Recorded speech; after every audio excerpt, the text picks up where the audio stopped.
Hi everyone, it's Father Eric. This weekend, it's the parable of the wedding feast. So basically there's this king, he's inviting different people to attend the wedding of his son, so it's a wedding feast. And people give the excuse that they're busy. One guy says, for example, I'm busy with my farm, another guy says he's busy with his business. And when the king persists in inviting these people to the wedding, they don't just send back the RSVP card checked off no, they actually beat and then ultimately kill the messengers, which seems to be a bit of an overreaction.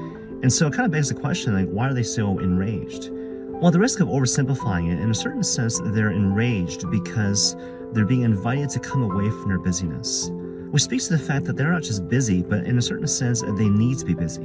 They need to be busy because this is what gives them a sense of value and purpose and all these different things, right? And for me, one of the best examples to illustrate this particular point is found in this testimony of Matt Fradd, right? And so basically, he was on the Restore to Glory podcast, and he was giving this testimony, his own personal testimony about his own kind of ongoing struggle with sin, right? Just basically his testimony about being human. And as the story goes, he was in prayer. I think he was before the Lord in the Blessed Sacrament. And all of a sudden, he started thanking the Lord for his personal struggles. And so just to kind of paraphrase, basically what he was saying was, thank you, Lord, that I'm selfish. Thank you for my egotism. Thank you for even my inclination to watch porn, right?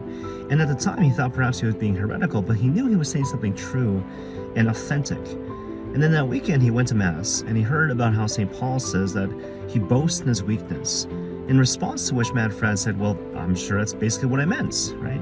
And then he concluded by saying that all these different struggles that we have, basically this ongoing struggle, not only teaches us humility, but in a certain sense, opens up these caverns in our hearts that are filled with the Holy Spirit and help us ultimately to break down this facade that we tend to put in front of other people, hoping that they'll accept us, so should we come to realize that we were acceptable all along. Now, bringing it back to the parable, it's kind of interesting. This particular point is illuminated in a really powerful sort of way by a very notable absence in the context of the story. So if you think about the story, there's the king, there's the son, obviously he's getting married, there's the invited guests.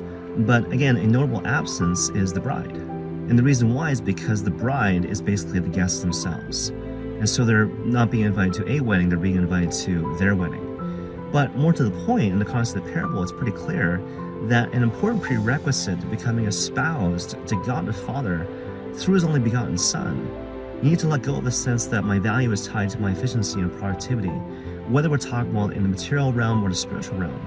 But instead to realize, all this time I've always been seen and known and loved by my Father in heaven. And once we fully embrace that particular identity, our identity in the Lord, then perhaps we might come to find the rest that we've always been searching for.